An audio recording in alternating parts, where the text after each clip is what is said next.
Assalamualaikum warahmatullahi wabarakatuh. Waalaikumsalam warahmatullahi wabarakatuh. Nah, baik teman-teman, kita ada program baru yang namanya Komunitas Media Pembelajaran Video.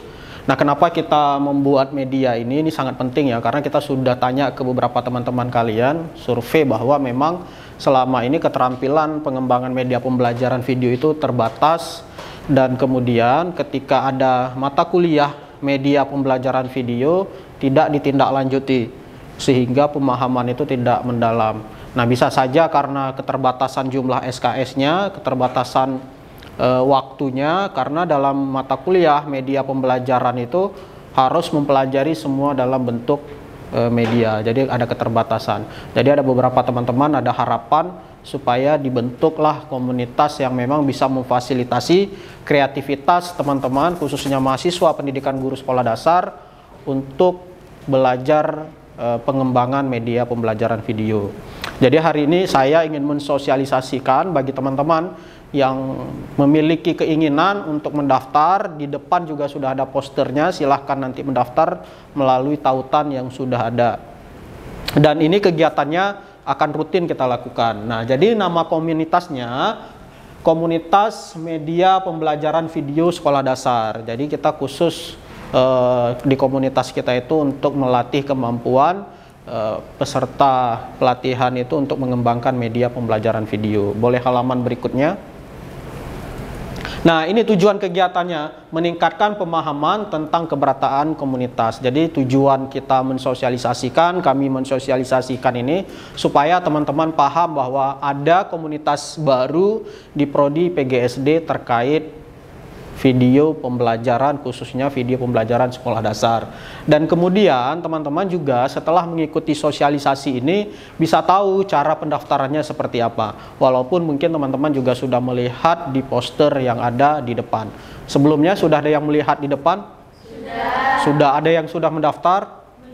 Belum. Oke, mudah-mudahan setelah mengikuti sosialisasi ini teman-teman ada keinginan untuk mendaftar. Apalagi sekarang video itu sangat penting ya, apalagi kalau kita lihat di kanal YouTube sangat sedikit memang video pembelajaran khususnya sekolah dasar yang terintegrasi dengan kearifan lokal Kota Langsa itu sangat terbatas. Jadi teman-teman bisa cek di YouTube itu media yang memang khusus untuk video pembelajaran sekolah dasar yang terintegrasi dengan sekolah dasar dan Kota Langsa. Jadi makanya kita melakukan sosialisasi supaya teman-teman tahu dan berkeinginan untuk daftar.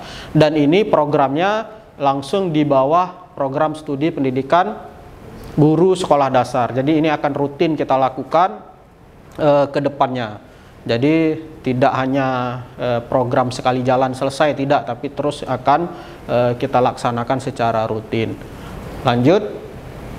Nah, ini latar belakangnya terbatasnya media pembelajaran. Nah, jadi memang sekarang sangat terbatas media pembelajaran video, bahkan untuk kita beli pun nggak tahu kita mau beli di mana media pembelajaran video. Kalau pembelajaran orang menari, joget-joget itu banyak, tapi khusus untuk misalnya keIPA-an sekolah dasar yang terintegrasi dengan kearifan lokal Kota Langsa itu bisa kita pastikan tidak ada. Makanya kita buat komunitas ini supaya teman-teman di sini terlibat untuk memenuhi kebutuhan para guru dalam menciptakan, mengembangkan, memproduksi media pembelajaran video. Itu ya, jadi supaya teman-teman nanti bisa meningkatkan jumlah ketersediaan media pembelajaran video. Dan kemudian seperti saya sampaikan tadi, tindak lanjut dari mata kuliah pengembangan media pembelajaran, perencanaan pembelajaran yang menyentuh sedikit materi terkait media pembelajaran. Jadi hanya 2 kali pertemuan selesai, tapi tidak ada tindak lanjutnya. Bahkan ketika penilaian itu tidak dilihat per siswanya, per mahasiswanya, tapi dilihat secara rata-rata klasikal. Oh, ternyata rata-rata sudah paham, padahal masih ada 1-2 orang yang belum mengerti terkait media pembelajaran video. Orang-orang yang belum mengerti itulah kita harapkan bisa terlibat. Dan yang yang sudah mengerti pun tidak masalah untuk memperdalam pemahamannya. Jadi nanti kita undang narasumber, kita di sana akan berlatih cara memproduksinya seperti apa, cara mengeditnya seperti apa, kemudian cara mempublikasinya juga seperti apa. Karena kita dalam mengembangkan media pembelajaran video sekolah dasar itu sangat dibutuhkan terampilan khusus. Kita harus mengenal dulu karakteristik siswa kita.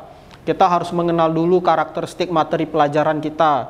Kemudian kita harus mengenal karakteristik lingkungan siswa kita, karakteristik kurikulumnya juga, kemampuan guru dalam menerapkan media pembelajaran itu harus kita pahami semua. Tidak semerta-merta kita mengembangkan media pembelajaran video. Jadi supaya kita paham itu, teman-teman kita ajak untuk terlibat dalam kegiatan pelatihan ini.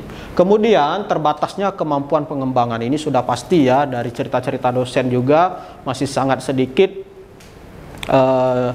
teman-teman mahasiswa yang memiliki pemahaman dalam mengembangkan media video. Tapi kalau sudah ikut kegiatan ini, insya Allah nanti pemahamannya bertambah. Kalaupun tidak sempurna, nanti akan terus kita asah. Dan ini komunitas ini kita berbasis kemahasiswaan. Mahasiswa itu butuh apa, itulah yang kita sediakan. Tapi fokus pada media pembelajaran video sekolah dasar, tidak bagian lain. Kalau mau belajar VR, mau belajar reality, itu belajar ke Samudra Learning Hub. Tapi kalau memang fokus pada media video, kita masuk ke komunitas ini. Jadi nanti tinggal daftar aja. Berikutnya, nah ini programnya pelatihan pengembangan media pembelajaran video. Kita khusus untuk melatih ini. Dan kemudian tautan pendaftarannya ini tinggal ketik aja sesuai hurufnya. Kalau huruf kecil, ketik huruf kecil. Kalau huruf kapital, ketik huruf kapital. Jadi tinggal daftar ini aja. Jadi langsung nanti kita undang, dan pesertanya itu maksimal sekali pendaftaran, sekali pelatihan itu 30 orang. Nah, jadi 30 orang kita undang nanti untuk mengikuti pelatihannya secara rutin. Kemudian, nah ada yang mau ditanyakan terkait hal ini? Ada? Ya, silakan. Saya lama menyukai poster ini, dan karena juga kawannya mengajak saya sih bertanya waktu dan tempatnya itu kapan gitu Pak. Saya tanya kemarin, bukan saya sempat media kan Ida mempromosikan. Saya tanya ini kapan waktu dan tempatnya gitu. Kata Ida juga belum tahu, makanya saya mendaftar sampai sekarang. Oke, kalau waktunya insya Allah nanti kita laksanakan besok pagi. Itu pagi untuk yang pertama ya, untuk pertemuan pertama. Jadi besok pagi, kemudian nanti untuk pertemuan berikutnya akan kita jadwalkan kembali sesuai dengan jumlah pesertanya. Jadi semakin banyak pesertanya yang daftar, makin gelombangnya itu semakin banyak. Tapi kalau hanya beberapa yang daftar, mungkin kita cukup satu gelombang, nanti kita buka lagi pendaftarannya. Kalau pendaftarannya ini sepanjang tahun, sepanjang hari, sepanjang waktu bisa daftar, tinggal kirim aja. Jadi ini sangat bermanfaat. Dan saya pastikan ini tidak mengganggu perkuliahan teman-teman. Kalau memang sedang kuliah, nanti bisa kita komunikasikan dengan dosennya, nanti melalui saya, melalui tim daripada komunitas ini. Dan bagi teman-teman yang ingin bergabung menjadi tim komunitas ini juga boleh. Ini semester berapa? 3. Nah, semester 3 ini sangat penting ya, teman-teman jangan menjaga jarak dengan dosennya. Kalau bisa bersahabat dengan dosennya, karena kita mempersiapkan masa depan. Masa depan itu ya dari sekarang kita persiapkan. Jadi pengalaman-pengalaman ketika masih kuliah itu bisa dimanfaatkan di dunia kerja. Jadi teman-teman bisa ikut kegiatan penelitian dosennya, pengabdian masyarakat bersama dosen, bisa beraktivitas pengembangan itu bersama dosen-dosennya. Daripada teman-teman menjaga jarak sama dosennya, tidak mau ikut terlibat dalam kegiatan dosennya, itu sangat disayangkan. Akhirnya ketika dunia kerja kita tidak bisa apa-apa. Ataupun bahkan nanti mana tahu ya, ada kalian yang dekat dengan dosennya, kita kan lama-kelamaan akan ada yang pensiun. Tiba-tiba ketika kita pensiun, teman-teman udah selesai S2, pimpinan PGSD itu mengingat, oh ini loh ada mahasiswa kami yang hebat, sekarang udah selesai S2, kita ajak aja ke PGSD. Itu dampak daripada kalau kita dekat dengan dosennya. Jadi ada karya-karya itu kita teringat. Tapi kalau manusia aja tuh. Nah, tapi kalau kita tidak pernah menjalin kedekatan dengan dosennya, ya kita tidak pernah diingat. Mana tahu ada sesuatu hal yang positif diajak kita, tapi karena kita tidak dekat sama dia, kita tidak diajak. Akhirnya kita ketinggalan informasi, ketinggalan dampak, ketinggalan manfaat. Jadi itu ya teman-teman. Dari sekarang ini kan momentum masih semester 3, masih muda, lahirnya juga 2000 berapa kali? 2005 berarti? Ya, 2004, 2005. Jadi itu dipersiapkan dari sekarang. Nah, itu ya. Jadi siapa aja, mau sama dosen mana aja boleh, silakan. Jadi tawarkan diri aja, Pak, kami mau ikut ini boleh nggak? Kami ingin belajar ini, belajar itu. Jadi gitu ya, tapi kalau dosennya langsung ngajak, itu mungkin dosennya ngajak kalau memang dia juga melihat bahwa kalian itu punya potensi.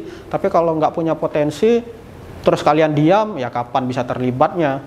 Gitu ya. Ikut himpunan juga, masuk gabung himpunan, komunitas apapun lah.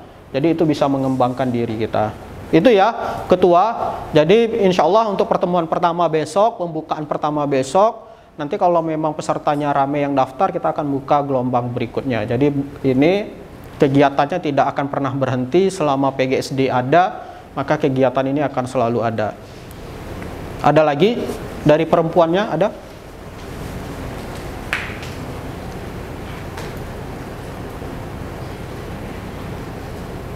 Jangan diam-diam, ada? Apa?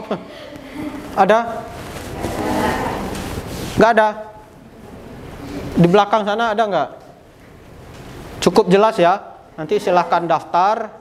Nanti akan kita undang siapa. Jadi yang ikut pertama kali yang daftar itu, itulah yang pertama kali kita undang untuk mengikuti pelatihannya. Itu saja. Ada slide berikutnya. Nah ini nanti tinggal dihubungi saja. Ada nomor saya, ada nomor Khairunida juga, ada melalui website juga bisa, atau langsung ke saya juga bisa, atau nanti saya kirim tautannya. Itu ya teman-teman, mudah-mudahan bisa ikut terlibat. Ini masih muda, jangan sia-siakan, jangan sampai ketika masih semester 3 hanya kuliah, pulang, tidur, kuliah, pulang, tidur ya. Jadi ketika kita punya keinginan untuk berkarir, misalnya mau ngambil S2, kita pasti nanti akan diwawancara apa yang sudah kamu lakukan selama ini.